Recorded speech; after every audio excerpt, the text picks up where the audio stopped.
Hello students, good morning. BA second year की भूगोल की क्लास में स्वागत है आप सभी का। आज हम राजस्थान के ऊर्जा संसाधनों का अध्ययन करेंगे, पावर रिसोर्स ऑफ राजस्थान, जिनसे एनर्जी मिलती हो, जो उद्योग धंधों में काम आते हैं और जिनसे बिजली बनाई जाती है। देखो, शक्ति संसाधनों में कोयले से बिजली बनाई जाती है, एक जल के द्वारा भी बिजली बनाई जाती है। उसके अलावा जो शक्ति संसाधन हैं उनमें कुछ परमाणु खनिज भी आते हैं और पेट्रोलियम और गैस, ये भी शक्ति के साधन हैं। इन सभी का अध्ययन हम इसमें करेंगे। तो सबसे पहले एक क्वेश्चन आता है, 2 नंबर का क्वेश्चन है। यह हमेशा आता है कि परंपरागत और गैर परंपरागत ऊर्जा के साधन क्या है, किन्हें कहते हैं। पहले उनके बारे में हम पढ़ते हैं। तो सबसे पहले है परंपरागत ऊर्जा संसाधन। परंपरागत ऊर्जा संसाधन वे संसाधन होते हैं जिनका उपयोग हम लंबे समय से कर रहे हैं और जिनके उपयोग में जो टेक्नोलॉजी है, उन्नत टेक्नोलॉजी का उपयोग उनमें नहीं होता है, यानी नवी तकनीकी उनमें आवश्यकता नहीं होती है।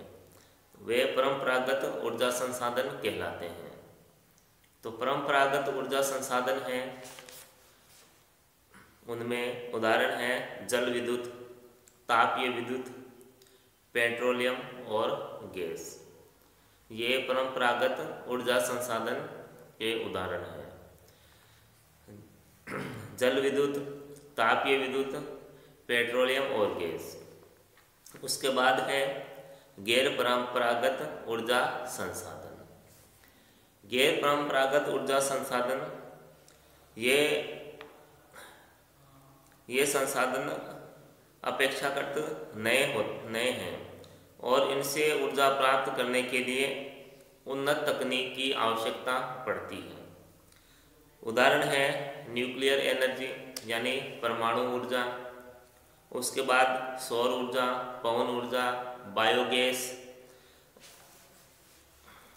बायोमास ऊर्जा, ज्वारीय ऊर्जा और भूतापीय ऊर्जा। तो ये उदाहरण है गैर परंपरागत ऊर्जा संसाधन के। तो 2 नंबर का क्वेश्चन हमेशा आता है और कंपटीशन में भी ये पूछा जाता है। उसके बाद हम सबसे पहले है जो अध्ययन है वो कोयले का करेंगे। कोयला देखो ऊर्जा का प्राचीनतम संसाधन है। कोयला खानों से निकाला जाता था और इससे ऊर्जा प्राप्त की जाती थी। विश्व के अंदर कोयले ने औद्योगिक क्रांति लाई थी। कोयले के जलाकर भाप बनाई जाती थी और उससे मशीनों को चलाया जाता था और इस कोयले के द्वारा ही जो रेलवे के इंजन है वो चलाए जाते थे, जिन्हें भाप के इंजन कहते थे। तो कोयले का बहुत बड़ा योगदान रहा है ऊर्जा संसाधनों में और वर्तमान में भी कोयले का बहुत अधिक योगदान है। जो विद्युत हमें प्राप्त होती है, जो बिजली हमें प्राप्त होती है, वो एक तो जलीय विद्युत है, एक तापीय विद्युत और परमाणु विद्युत। तो सबसे अधिक जो विद्युत का उत्पादन है वो तापीय विद्युत के द्वारा किया जाता है। तापीय विद्युत यानी कोयले के द्वारा बनने वाली बिजली। तो संपूर्ण भारत में सबसे अधिक जो बिजली बनती है वो कोयले के द्वारा ही बनती है। तो कोयले का जो निक्षेप है राजस्थान में, यानी जो कोयला प्राप्ति के स्थल है वो राजस्थान में अधिक नहीं है। कोयला जो मिलता है यहाँ राजस्थान में वो खासकर पश्चिमी राजस्थान में मिलता है और लिग्नाइट श्रेणी का कोयला मिलता है। 4 श्रेणी के होते हैं कोयले, तो जो लिग्नाइट श्रेणी है वो कोयला यहाँ प्राप्त होता है। हालांकि लिग्नाइट कोयला है वो उच्च क्वालिटी का नहीं होता है, लेकिन फिर भी लगभग बीकानेर, बाड़मेर, जैसलमेर इन क्षेत्रों में ये लिग्नाइट कोयला है प्राप्त किया जाता है। लिग्नाइट कोयले के द्वारा ही यहाँ बिजली है वो बनाई जाती है।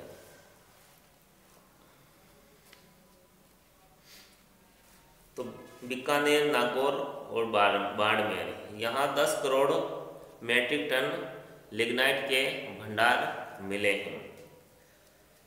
राजस्थान में लिग्नाइट के प्रमुख उत्पादक क्षेत्र बीकानेर जिले में पलाना, बरसिंहसर, गुड्डा, बीथनोक। बरसिंहसर में लिग्नाइट कोयले के 6.3 करोड़ टन के सुरक्षित भंडार का अनुमान लगाया गया है। और यहाँ पर बरसिंहसर में एक बिजली गृह भी बनाया गया है, ताप बिजली घर बनाया गया है।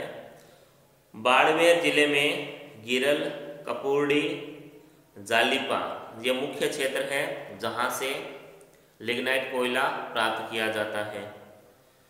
वो कपूरडी में लगभग 6 लाख टन लिग्नाइट कोयले के भंडारों का पता चला है। उसके अलावा नागौर में कसनऊ, इग्यार, मातासुख, मेड़ता रोड, मोकाला इन क्षेत्रों में भी लिग्नाइट के भंडार प्राप्त हुए हैं।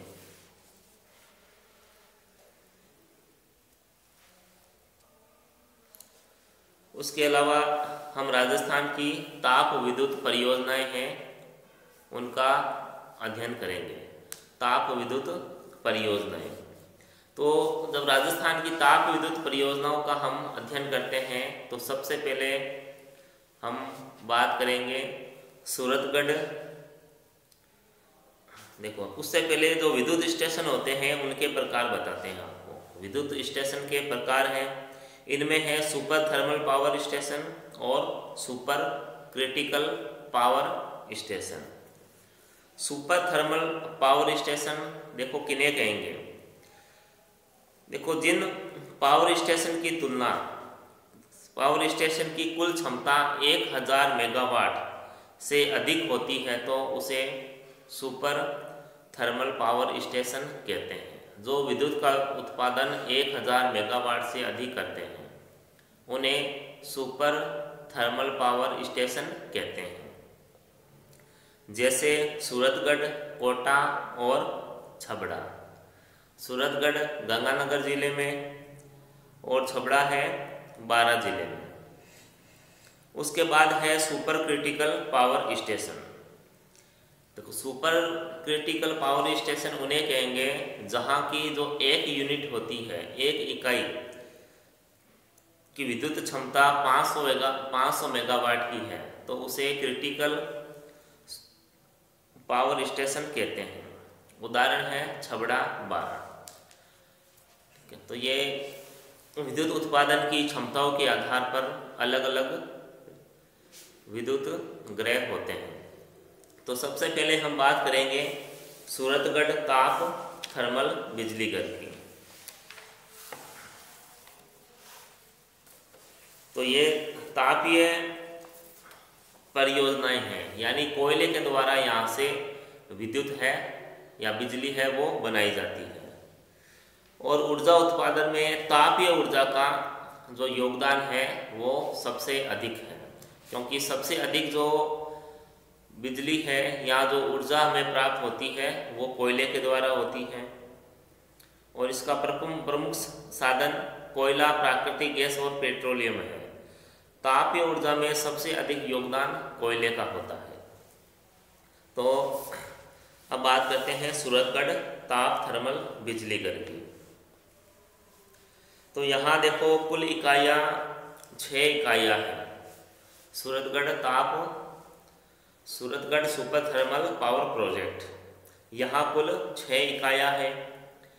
पहली इकाई और दूसरी इकाई इन दोनों से 250 मेगावाट बिजली उत्पादित की जाती है। तो 6 इकाइयों से अलग अलग यहाँ जो विद्युत का उत्पादन किया जाता है। और सूरतगढ़ राजस्थान का पहला सुपर थर्मल पावर प्लांट है। सबसे पहला जो सुपर थर्मल पावर प्लांट है वो सूरतगढ़ है राजस्थान का।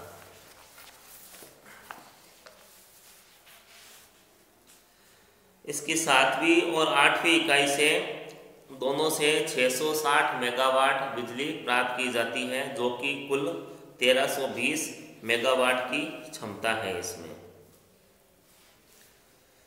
और इसकी पहली इकाई 3 नवंबर 1998 में प्रारंभ की गई थी। सूरतगढ़ थर्मल पावर की पहली इकाई है, ये 3 नवंबर 1998 से शुरू की गई थी। और प्रथम चरण की दूसरी इकाई 13 अक्टूबर 2000 को शुरू की गई थी। उसके बाद है Kota thermal power station. Kota thermal power station में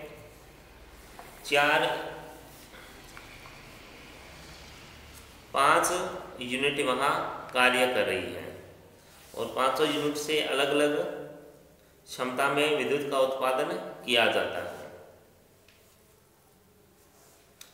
और देखो इसमें कोटा थर्मल में जो इकाइयाँ हैं, एक 7वीं इकाई भी है इसमें, जो कि 5 दिसंबर 2000 को इसका शिलान्यास किया गया है।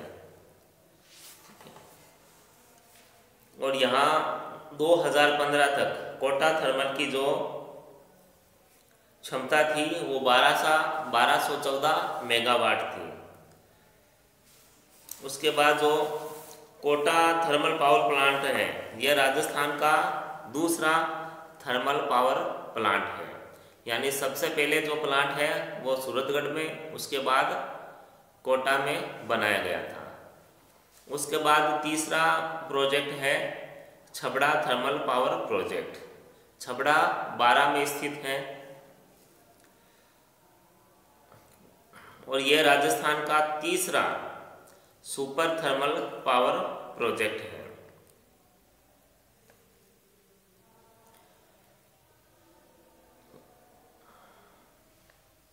और यहाँ 6 इकाइयों से 2320 मेगावाट विद्युत का उत्पादन किया जा रहा है। छबड़ा में 6 इकाइयाँ स्थित हैं और कोटा में 7 इकाई कार्य कर रही है। उसके बाद है Banswara super critical thermal power परियोजना। ये परियोजना 24 जून 2010 को इसे स्वीकृति प्रदान की गई थी राज्य सरकार के द्वारा। इसमें 660 मेगावाट की 2 इकाइयाँ लगाई गई हैं और 1320 मेगावाट क्षमता का विद्युत ग्रह यहाँ स्थापित किया गया है। फिर धौलपुर ताप बिजली घर, यहाँ 330 मेगावाट के थर्मल पावर में 110 मेगावाट के 3 यूनिट यहाँ कार्य कर रही है। फिर है भादेसर बाड़मेर लिग्नाइट आधारित सुपर पावर प्रोजेक्ट। भादेसर बाड़मेर में स्थित है। यहाँ पर जो विद्युत घर बनाया गया है वो लिग्नाइट कोयले पे आधारित है। तो ये इसका जो संचालन है Barmer lignite mining company limited द्वारा की जा रही है, जो कि राजस्थान की पहली ऊर्जा उत्पादन कंपनी है। उसके बाद है कपूर्डी जालिपा, यह भी बाड़मेर में स्थित है। लिग्नाइट पे आधारित बिजली घर यहाँ स्थापित है, मगर ये कपूर्डी जालिपा है ये निजी क्षेत्र की परियोजना है। इसकी प्रथम इकाई 135 मेगावाट की है और 2009 से यहाँ उत्पादन शुरू किया गया है। तीसरी इकाई यहाँ नवंबर 2011 से शुरू की गई है। फिर है गिरल विद्युत परियोजना, ये भी बाड़मेर में स्थित है। बाड़मेर की शिव तहसील में ये स्थित है। फिर Barsinghsar thermal power project, Barsinghsar Bikaner में। बरसिंहसर में नवंबर 1987 में लिग्नाइट आधारित ताप बिजली घर की स्थापना की गई है। यहाँ 2 इकाइयाँ 125 मेगावाट की हैं और यहाँ जो प्रथम इकाई है उसकी स्थापना 5 जून 2010 को की गई थी। फिर है Kali Sindh super thermal power project. 3 दिसंबर 2008 को Kali Sindh super thermal power project 250 megawatt की 2 इकाइयाँ यहाँ लगाई गई हैं। उसके बाद है गुड्डा थर्मल पावर प्रोजेक्ट, यह भी बीकानेर में स्थित है और निजी क्षेत्र में स्थित यह पावर प्रोजेक्ट है। तो ये ताप आधारित कुछ प्रोजेक्ट थे। उसके बाद कुछ गैस आधारित पावर प्रोजेक्ट भी राजस्थान में कार्य कर रहे हैं, जहां जो बिजली है वो गैस के द्वारा बनाई जाती है। रामगढ़ गैस परियोजना यह जैसलमेर में स्थित है। कंबाइंड साइकिल विद्युत परियोजना यह धौलपुर में स्थित है। झामर कोटड़ा विद्युत परियोजना ये उदयपुर में स्थित है। यह परियोजनाएं गैस आधारित हैं। एक केंद्र सरकार ने राजस्थान में गैस आधारित परियोजना स्थापित की है और केंद्र सरकार द्वारा जो गैस आधारित परियोजना है ये 12 जिले में अंता में स्थित है। और राजस्थान में पहली गैस विद्युत परियोजना अंता 12 है, जो कि केंद्र सरकार के द्वारा स्थापित की गई थी। और राज्य सरकार की पहली गैस विद्युत परियोजना रामगढ़ जैसलमेर है। रामगढ़ जैसलमेर में जो गैस आधारित विद्युत परियोजना है ये राजस्थान सरकार की परियोजना है और केंद्र सरकार की परियोजना अंता 12 में स्थित है, जो कि गैस आधारित एक परियोजना है। उसके अलावा कुछ संयुक्त परियोजनाएं हैं, यानी एक से ज़्यादा राज्यों की कुछ परियोजनाएं हैं जिनमें राजस्थान का भी हिस्सा है। जैसे Singrauli super thermal power project, ये उत्तर प्रदेश में स्थित है और इसकी जो कुल क्षमता है वो 2050 मेगावाट की है और राजस्थान में इसका हिस्सा 15% हिस्सा है। यह केंद्रीय प्रोजेक्ट राष्ट्रीय थर्मल पावर निगम NTPC द्वारा संचालित किया जाता है। उसके बाद जो दूसरी परियोजना है वो है Rihand super thermal power project, ये भी उत्तर प्रदेश में स्थित है और इसका संचालन भी NTPC द्वारा किया जा रहा है। राष्ट्रीय थर्मल पावर निगम, इसकी कुल क्षमता 1000 मेगावाट की है और राजस्थान का इसमें जो हिस्सा है वो 9.5% का हिस्सा है। ये कुछ योजनाएं हैं जो एक से अधिक राज्यों की संयुक्त परियोजनाएं हैं। तो यहाँ से भी राजस्थान को बिजली प्राप्त होती है और राजस्थान के उद्योग धंधे और कई तरह के जो कार्य हैं वो इनके द्वारा संपन्न किए जाते हैं। तापीय विद्युत के बाद हम नेक्स्ट वीडियो में पढ़ेंगे खनिज तेल व प्राकृतिक गैस। खनिज तेल और प्राकृतिक गैस ये भी एनर्जी के अच्छे रिसोर्स हैं और वर्तमान में इनका बहुत अधिक उपयोग हो रहा है और राजस्थान में भी जो खनिज तेल है यह भरपूर मात्रा में निकाला जा रहा है। तो आज के लिए इतना ही, तब तक घर पे रहें, स्वस्थ रहें, धन्यवाद।